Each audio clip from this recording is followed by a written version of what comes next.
Yeah. Weezy out of here.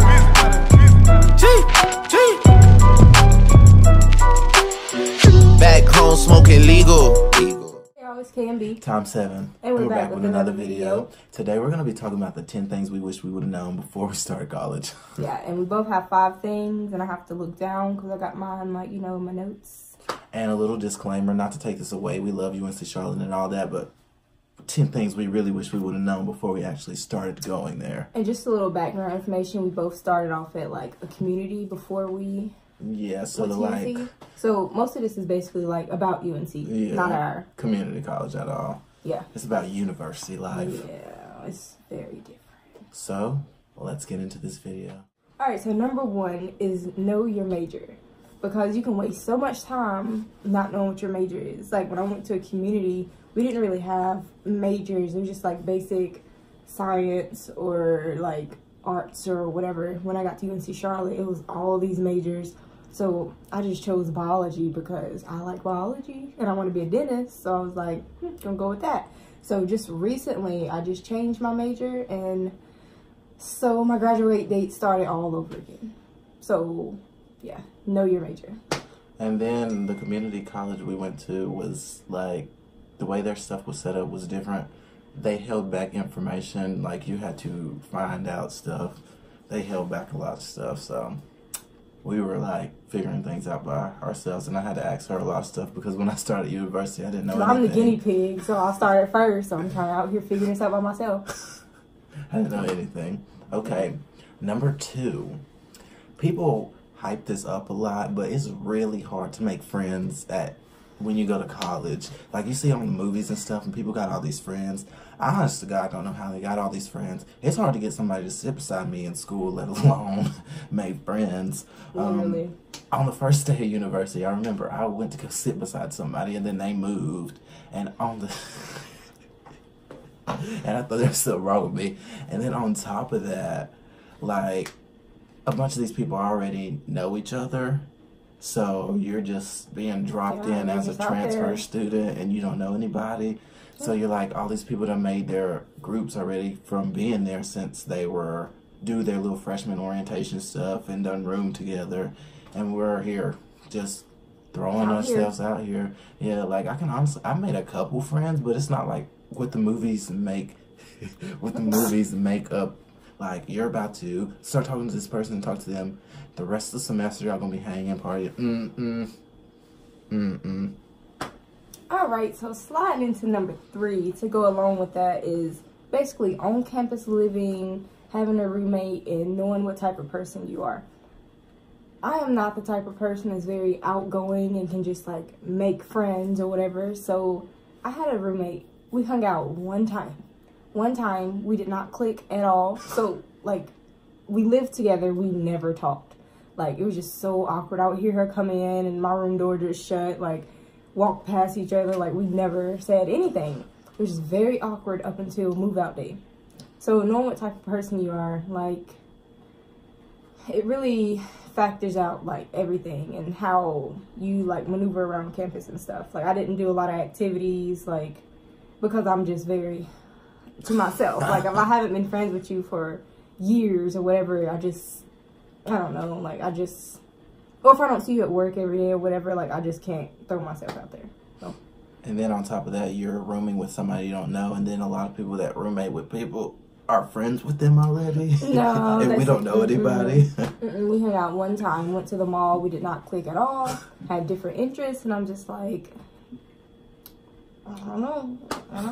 But before I started, I literally thought me and my roommate were going to be best friends. I made the initiative to get her Instagram and her Facebook and stuff because I'm like, okay. I thought we was going to go to parties together. I thought we was going to do little functions on campus. That's why I stayed on campus. No. Sliding into number 4. Being a transfer student. This goes back to what I was talking about earlier. But being a transfer student is like really, it's good. That's why we started there, so we could have a jump on things and come in with a degree already. But just because you come in with a degree does not mean you're about to finish in 2 years. Oh, yeah, I was like, I'm gonna come in with a degree and I'm gonna be done in 4 years, and have my bachelor's, be in my job right after I graduate. Not happening. See, that goes along with the thing of, like, I failed some of my classes. Like, I'm not ashamed to throw that out there. So it didn't even take me 2 years to finish community. It took me, like, 2.5 or 3 years. So, like, you have to have all this, like, thought about already. Like, oh, what if I don't do so well in a class and I have to retake it? Like, am I going to take summer classes? yeah, and know your major. Like, know your major. Because I ended up switching. As a junior, I ended up switching my major. And it made me start all over. So I'm dealing with that right now. All right, so number 5 is working and going to school. Being a transfer student, like, you know, the community, I could work, go straight home. Community, like, we didn't have that much homework. It wasn't really that hard. But at a university, they give you so much homework. The classes are harder. And we also have to commute. So working 40 hours a week plus 12, well, I don't know how many he has. I have 12 credit hour class hours. And at the time, I was doing, like, biology and chemistry and physics and all this crap. So on top of working 40 hours a week, got the school load, and I have to commute. Our commute is 45 minutes without traffic. In the mornings, like, when there's traffic, it takes us over an hour to get to class. So we have to wake up early. Traffic, texting, where you at? Yeah, exactly. Literally texting, like, I'm down here, exit 22. I ain't even left yet. Yeah, exactly. Don't even leave, dude. So, literally, like, working is, honestly, if you want to be super successful and, you know, you got those type of parents that will, like, pay for you, like, don't jump out, I'll get a job. Like, no, don't say anything. You'll be blessed. Like, no, don't. If you get a job, do the little things they do on campus, little itty bitty stuff. The work study, like, do that. But I can't, like, because I'm needy. I need my guapo. I need to buy stuff, so I'm just choosing to work hard. So, yeah. Okay, number 6. What I highly recommend you do is use Rate My Professor, because on my transfer advising date, I thought I knew what I wanted to take, knew what I wanted to do. So we went in the room. Even when they pressure you and tell you to hurry up and pick classes, use Rate My Professor, because I said, let me hurry up and pick classes before they get full. And what happened? Classes rolled around. I ended up with teachers that were not it for me. I had to drop a class because my teacher didn't know how to teach. That's happened to me so much. This was my first semester being at this university, so I'm like, oh, I didn't use Rate My Professor at community college, so I don't need it here.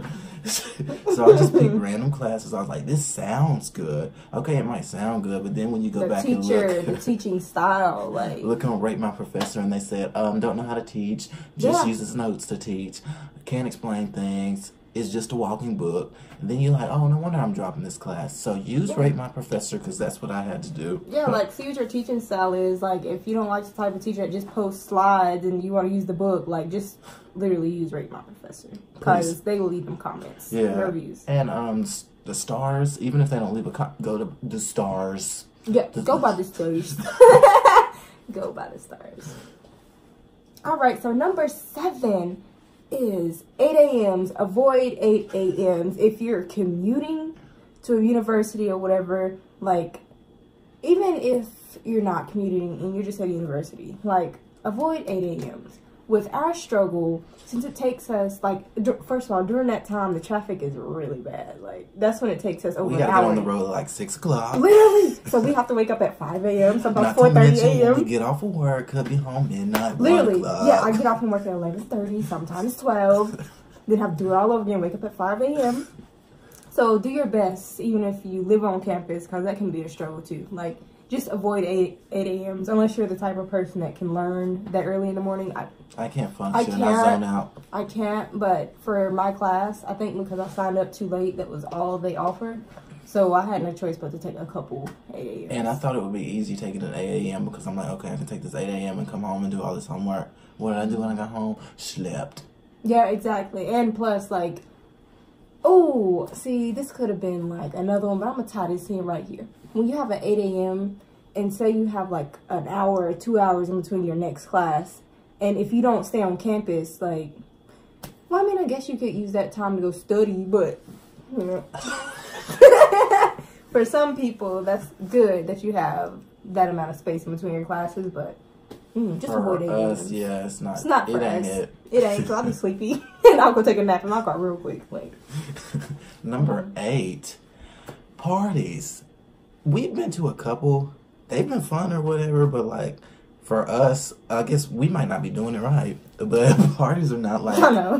what you see on like movies. Like I thought when I got to a university, okay, people are gonna be hype, partying in dorms. They're having all these dorm literally functions, dorm parties being lit on campus, drinking in the dorms. Literally. And I'm like, okay, everyone in the dorm function, parties, like, yeah, lit and everything. But on top of that, if you ain't got no friends to go to these dorm parties with, then you're just gonna be sitting there looking crazy. Exactly.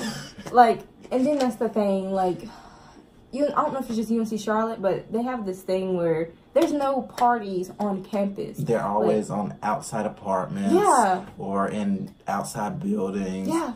So it's not really like you can just go walk to the function. Yeah, like, you gotta find a ride. Yeah. Us, since we drive, ain't no way we driving 45 minutes. Ain't no way just to be on campus.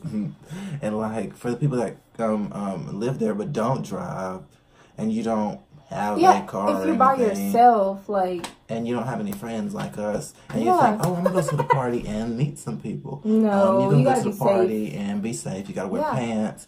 Yeah. Good Literally. people, nasty. Yeah, like, you have to be safe, can't go by yourself, like, and if you don't have a car, like, and if it's like off campus, well, it is going to be off campus, so. And our school's not set up, as I know of, to where they have like rides that take you to parties. No. Other than our little train light rail thing. And but, that take you to downtown Charlotte. Yeah. So. All right, so number 9 is basically the cost of the university. Like, I never had anyone to actually tell me how this all works. You know, just hearing it from school. Oh, go to college. Like, it's just this dream. So I was ignorant to the fact that I have to pay for this stuff. Loans. Literally, like, I'm like, but I have to pay for this. Like, at a community, we basically got paid to go to school because financial aid not only covered the cost of our books, but it paid for our classes, and we still had money left over.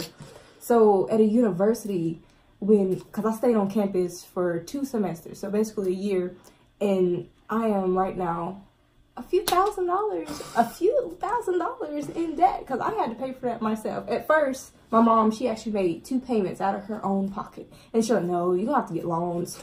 So I ended up taking out 3 loans my second semester because she said she couldn't do that. So yeah, just know the cost and know what you're getting into, know how much your school is, how much versus on campus versus off campus, because now that, like, off campus, the financial aid, like, is really helpful. I don't even have to take out that much loans. Like, just to stay on campus, it was $12,000. And yeah, so I am in debt. And the last one is study. Number 10. I can't say it even louder. 10. God. Study. Yeah, Study. I recommend studying. Don't take that nap. Study. Like, okay, so say, you know, you had 2 classes for the day. The last one been canceled, so you like, oh, I got some time. I'm going to take a nap. Do not take that nap. Because when you take that nap, you're going to say, okay, I'm going to set my alarm for like an hour. You wake up, nah, just a little bit more, just another hour. No, do not take that nap. And your GPA going to be looking like who did it and why. Yeah, because, also along the lines of studying, do not study right before a test. Don't do it, because you're going to forget everything that you learn. Like, don't do it. At least study 4 days before, at least the minimum 4 days before a test. And like coming from a community college and then going to a university, we weren't used to having to like study so hard. And I haven't studied in my life. I've never even studied in high school. Oh my God. At community, like, I barely studied, and I made a B in bio. Like, I basically never, hardly ever studied. But I got to university, and I took bio. I didn't even need this class, but I took it anyway. I made an F in bio at university, UNCC. But at community, I made a B because I never had to study. So, like, just know, like, it's very different when you go to it's nothing like high school. Like, if you're going from high school into university, you better...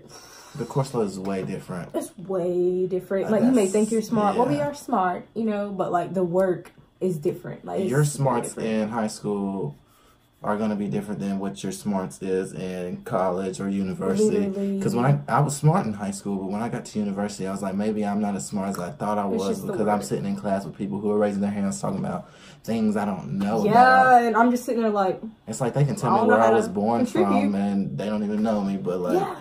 They're just, I can't say anything but sit there and look crazy. So. Yeah, that's the thing. High school, had a 4.2 GPA, was in like the top of my class. Get to university, I have a 2. So study, work, you're going to have to work extra hard. That's why I don't recommend working full time. But I mean, if you ain't got no choice, then you ain't got no choice. We don't got the funds. I don't recommend it because working... working 8 to 9 hours a day and going to class, like you really don't have that much time to really focus on your homework because you need sleep too. Yeah. To actually, you know, absorb the information. So otherwise, you're gonna be looking crazy. So yeah. So I hope these tips have I hope you think about these tips. They shed light on something or helped you in some way. In some type of way, yeah. All right, so that concludes our 10 things we wish you would have known before starting college. Please like, comment, subscribe, and all of that. And we will see y'all in our next video. Yeah. Weezy out here.